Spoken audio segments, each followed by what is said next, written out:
ಕಮಲಾಪುರ ಎನ್ನುವ ಊರಿನಲ್ಲಿ ಅಜ್ಜಿ ತನ್ನ 5 ಮಕ್ಕಳೊಂದಿಗೆ ವಾಸಿಸ್ತಿದ್ಲು. 5 ಮಕ್ಕಳು ಒಬ್ರನ್ನೊಬ್ರು ತುಂಬ ಹೋಲ್ತಾ ಇದ್ರು. ಎಷ್ಟೆಂದರೆ ಒಬ್ಬರು ಇನ್ನೊಬ್ಬರ ರೂಪ ಅನ್ನಿಸ್ತಾ ಇತ್ತು. ಮೊದಲನೇ ಮಗ ರಾಮ್ಲಾಲ್ ಸಮುದ್ರದ ನೀರನ್ನೆಲ್ಲ 5 ನಿಮಿಷದವರೆಗೆ ಕುಡಿದು ಹಾಕಿಬಿಡ್ತಿದ್ದ. ಎರಡನೆಯವ ಶ್ಯಾಮ್ಲಾಲ್, ಅವನು ತನ್ನ ಕಾಲನ್ನು ತುಂಬ ಉದ್ದ ಮಾಡ್ತಿದ್ದ. ಮೂರನೇ ಮಗ ಜೋಧುಲಾಲ್, ಅವನ ಬೆನ್ನು ಕಬ್ಬಣದ ಹಾಗೆ ಗಟ್ಟಿ ಇತ್ತು. 4ನೇ ಮಗ ಮೋಟುಲಾಲ್, ಅವನಿಗೆ ಬೆಂಕಿಯಿಂದ ಏನೂ ಆಗ್ತಿರ್ಲಿಲ್ಲ.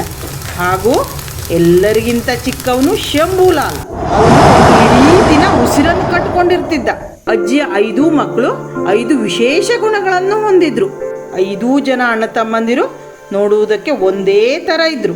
ಅವರು ಯಾರ್ಯಾರೆಂದು ಅವರ ತಾಯಿಗೆ ಮಾತ್ರ ತಿಳಿತಿತ್ತು. 5 ಜನ ಅಣ್ಣ ತಮ್ಮಂದಿರು ಮಧ್ಯರಾತ್ರಿ ಆದಾಗ ಮೀನು ಹಿಡಿಯುವುದಕ್ಕೆ ಹೋಗ್ತಿದ್ರು.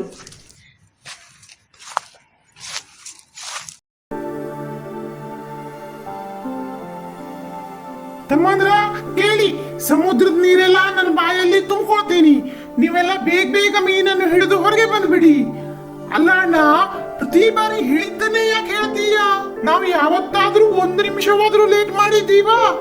ನಾವೆಲ್ಲ ರೆಡಿ ಅಣ್ಣ. ದೊಡ್ಡಣ್ಣ ರಾಮ್ಲಾಲ್ ಸಮುದ್ರದ ಎಲ್ಲಾ ನೀರನ್ನು ತನ್ನ ಬಾಯಲ್ಲಿ ತುಂಬಿಕೊಳ್ತಿದ್ದ.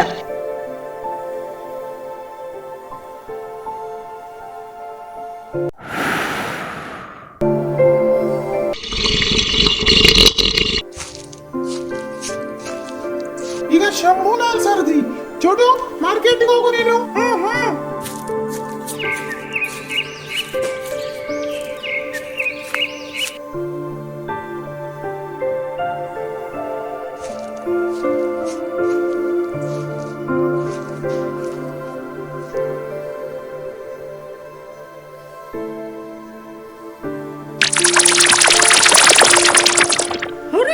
ನಿನಗೆ ಪ್ರತಿದಿನ ಮೀನುಗಳು ಎಲ್ಲಿ ಸಿಗತ್ತೆ?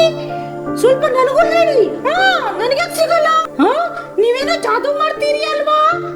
ಇಲ್ಲ ಇಲ್ಲ, ನೀವು ನನಗೆ ಹೇಳಲೇಬೇಕು. ನಾಳೆ ಬೆಳಿಗ್ಗೆ ಸಮುದ್ರ ದಡಕ್ಕೆ ಬಂದ್ಬಿಡಿ. ನಾನು ನಿಮಗೆ ಮೀನನ್ನು ಹಿಡಿದು ಕೊಡ್ತೀನಿ, ಆಯ್ತಾ? ಶಂಭುಲಾಲ್ ಮನೆಗೆ ಹೋಗಿ ಎಲ್ಲಾ ವಿಚಾರಗಳನ್ನು ಅಣ್ಣಂದಿರಿಗೆ ಹೇಳ್ತಾನೆ. ಎಲ್ಲಾ ವಿಚಾರಗಳನ್ನು ಕೇಳಿದ ರಾಮ್ಲಾಲ್ ಒಪ್ಪಿಕೊಳ್ತಾನೆ. ಮಾರನೇ ದಿನ ಎಲ್ಲಾ ಮೀನುಗಾರರು ಸಮುದ್ರ ದಡಕ್ಕೆ ಬಂದ್ರು. ಉಳಿದ 4 ಜನ ಅಣ್ಣ ತಮ್ಮಂದಿರು ಅಂದು ಬಂದಿರಲಿಲ್ಲ. ನೋಡಿ, ನಾನು 5 ನಿಮಿಷಕ್ಕೋಸ್ಕರ ಸಮುದ್ರದ ನೀರನ್ನ ಬಾಯಲ್ಲಿ ತುಂಬ್ಕೋತೀನಿ. ನೀವು ಆ 5 ನಿಮಿಷದಲ್ಲಿ ಮೀನನ್ನು ಹಿಡಿದು ಹಾಕ್ಬೇಕು, ಸರಿನಾ? ಇನ್ನೊಂದ್ಸರಿ ಹೇಳ್ತೀನಿ, 5 ನಿಮಿಷಕ್ಕಿಂತ ಜಾಸ್ತಿ ನಾನು ನೀರನ್ನು ಹಿಡಿದು ಇಟ್ಕೊಳ್ಳಿಕ್ಕಾಗಲ್ಲ, ತಿಳಿತಾ? ಸರಿ ಸರಿ ಸರಿ, ನೀ ಚಿಂತೆ ಮಾಡಬೇಡ.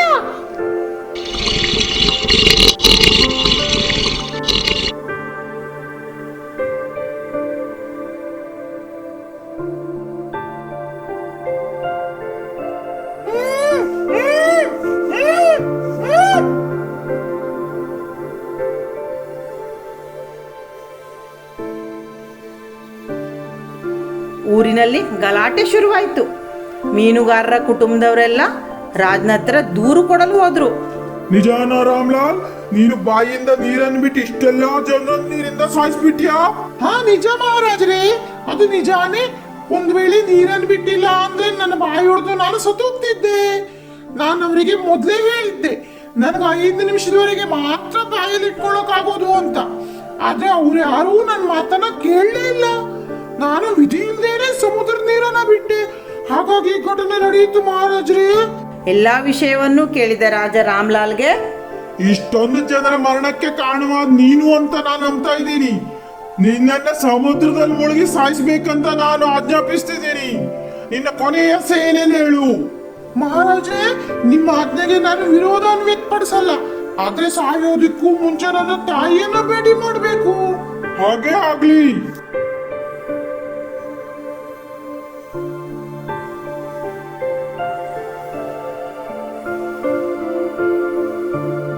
ಅಣ್ಣ, ನೀವು ಯೋಚನೆ ಮಾಡಬೇಡಿ. ನಿಮ್ ಜಾಗದಲ್ಲಿ ನಾನು ಹೋಗ್ತೀನಿ.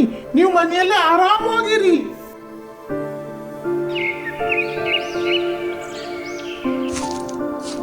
ಶ್ಯಾಮ್ಲಾಲ್ ಸಮುದ್ರದೊಳಗೆ ಮುಳುಗಿ ಸಾಯುವುದಕ್ಕೆ ಹೋದ. ಜೊತೆಗೆ ರಾಜ್ಯದ ಪ್ರಜೆಗಳು ಕೂಡ ನೋಡುವುದಕ್ಕೆ ಹೋದ್ರು. ಅರೆ ಇದೇನು, ನಿನ್ನೆ ಕೆಂಪು ಬಟ್ಟೆಯನ್ನು ಹಾಕೊಂಡಿದ್ದೆ ಅಲ್ವಾ, ಇವತ್ತು ಬೇರೆ ಬಣ್ಣದ ಬಟ್ಟೆ ಹಾಕೊಂಡಿದೀಯಾ? ತಾಯಿಯ ಆದೇಶದಿಂದ ಬಟ್ಟೆ ಬದಲಾಯಿಸಿದೆ ಮಹಾರಾಜ್ರೆ. ನಾನು ತಾಯಿಯ ಮಾತನ್ನು ಎಂದೂ ಮೀರಿಲ್ಲ. ಈಗ ನಾನು ನಿಮ್ಮ ಆದೇಶ ಪಾಲಿಸ್ಲಿಕ್ಕೆ ಹೋಗ್ತೀನಿ ಮಹಾರಾಜ್ರೆ.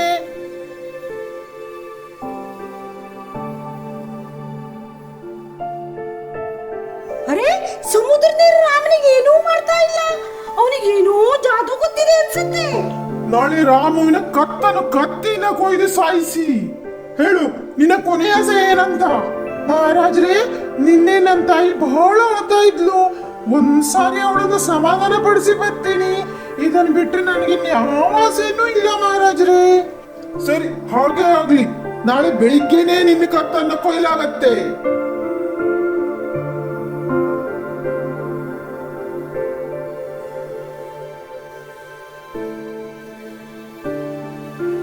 ಅಣ್ಣ, ನಿಮಗ್ ಗೊತ್ತೇ ಇದೆ, ನನ್ ಕತ್ತು ಕಬ್ಬಣದ ಹಾಗೆ ಗಟ್ಟಿ. ನಿನ್ ಬದಲು ನಾನು ಹೋಗ್ತೀನಿ. ನೋಡಪ್ಪ, ನೀನ್ ಯಾವಾಗ್ಲೂ ಕಣ್ಣು ಕಿವಿ ತೆರೆದಿಟ್ಕೊಂಡಿರ್ಬೇಕು. ಅಮ್ಮ, ನೀವೇನೂ ಯೋಚನೆ ಮಾಡಬೇಡಿ, ನಾನು ಹುಷಾರಾಗಿರ್ತೀನಿ.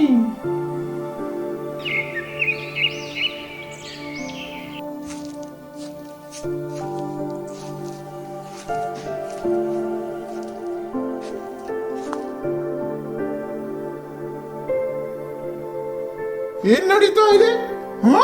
ಈ ರೀತಿ ಯಾವತ್ತೂ ಆಗಿಲ್ಲ. ಇಲ್ಲಿ ಕೇಳಿ, ನಾಳೆ ರಾಮರನ್ನ ಬೆಂಕಿಯಲ್ಲಿ ಹಾಕಿ ಸುಟ್ಟು ಬಿಡಿ.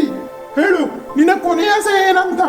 ಮಹಾರಾಜ್ರೆ, ಮಹಾರಾಜ್ರೆ, ಬೆಂಕಿಯಿಂದ ನನ್ನನ್ನ ಕಾಪಾಡಿಕೊಳ್ಳಿಕ್ಕಾಗೋಲ್ಲ. ಹಾಗಾಗಿ ಕೊನೆಯದಾಗ ಒಂದ್ಸರಿ ಅಮ್ಮನ ನೋಡ್ಕೊಂಡು ಬರ್ತೀನಿ. ಸರಿ ಸರಿ, ಒಂದ್ ರಾತ್ರಿ ತಾಯಿ ಜೊತೆ ಸಮಯ ಕಳೆದು ಬಾ.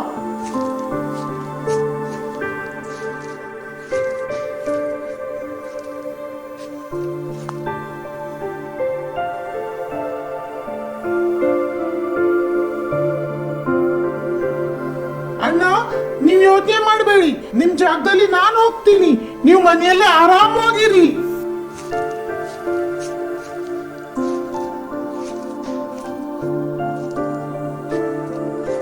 ಡಂಕಣಕಣ ಡಂಕಣಕಣ ಡಂಕಣಕಣ ಡಂಕಣಕ ಡಂಕಣಕ ಡಂಕಣಕಣ ಡಂಕಣಕ ಡಂಕಣಕ ಡಂಕಣಕಣ ತಾದಿಂದಿನ ದಿಂದಿನ ತಾದಿಂದಿನ.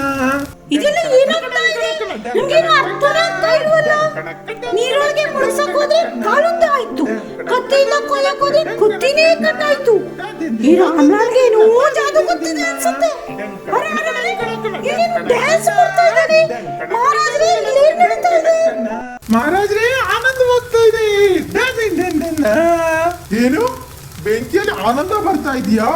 ಇವನನ್ನು ಮಣ್ಣಲ್ಲಿ ಹಾಕಿ ಸಾಯಿಸಿ. ಇದೇ ನಿನಗೆ ತಕ್ಕ ಶಿಕ್ಷೆ. ಹೇಳು, ನಿನ್ನ ಕೊನೆಯ ಆಸೆ ಏನಂತ? ಮಹಾರಾಜ್ರೆ, ದಯವಿಟ್ಟು ನನ್ನ ತಾಯಿ ನೋಡ್ಕೊಂಡು ಬರ್ಲಿಕ್ಕೆ ಒಂದು ಅವಕಾಶ ಕೊಡಿ. ದಯವಿಟ್ಟು ಅನುಮತಿ ನೀಡಿ. ಸರಿ, ನನ್ನ ಅನುಮತಿ ಇದೆ.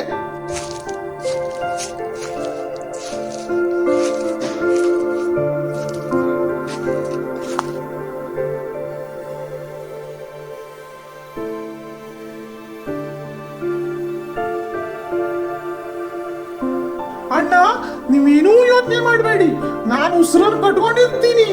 ನೀವು ಸಂಜೆ ಬಂದು ಮಣ್ಣನ್ನೆಲ್ಲ ತೆಗೀರಿ, ಸರಿನಾ? ಆಮೇಲೆ ನಾವು ಈ ರಾಜ್ಯದಿಂದಾನೇ ಬೇರೆ ರಾಜ್ಯಕ್ಕೆ ಹೋಗೋಣ, ಸರಿನಾ? ಇದು ಸರಿಯಾಗಿದೆ. ಆದ್ರೆ ಮಗು ಶಂಭು, ನೀನ್ ಸ್ವಲ್ಪ ಹುಷಾರಾಗಿರಪ್ಪ. ನಿನ್ ಬಗ್ಗೆ ಕಾಳಜಿ ಇರ್ಲಿ ಮಗ.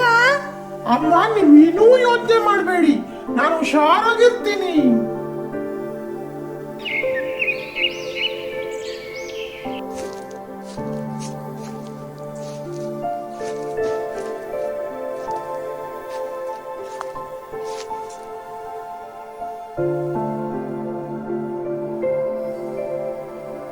ಕೊನೆಯದಾಗಿ ಇವನಿಗೆ ಶಿಕ್ಷೆ ಆಯ್ತು. ನಡೀರಿ ಎಲ್ಲ. ರಾತ್ರಿ ಆದ ನಂತರ 4 ಜನ ಅಣ್ಣ ತಮ್ಮಂದರು ತಾಯಿಯೊಂದಿಗೆ ಬಂದು ಮಣ್ಣನ್ನ ತೆಗಿಲಿಕ್ಕೆ ಪ್ರಾರಂಭಿಸಿದ್ರು. ಹಾಗೂ ಶಂಭೂಲಾಲ್ ಹೊರಗೆ ಬಂದನು. ಯಾರತ್ರ ಈ ರೀತಿ 5 ರತ್ನಗಳಿರುತ್ತೋ ಅವರು ಸುಖವಾಗಿರ್ತಾರೆ. ನಾವೀಗ ಬೇರೆ ಎಲ್ಲಾರು ಹೋಗಿ ಸುಖವಾಗಿ ಬಾಳೋಣ, ಆಯ್ತಾ? ಶ್ಯಾಮ್ಲಾಲ್ ತನ್ನ ಕಾಲನ್ನು ದೊಡ್ಡದಾಗಿ ಮಾಡಿ ತಾಯಿ ಮತ್ತು 4 ಸಹೋದರರನ್ನು ಕೂಡ ಹೊತ್ತುಕೊಂಡು ದೂರ ದೂರ ಕಾಲನ್ನಿಟ್ಟು ಊರ ಬಿಟ್ಟು ಹೊರಟು ಹೋದ.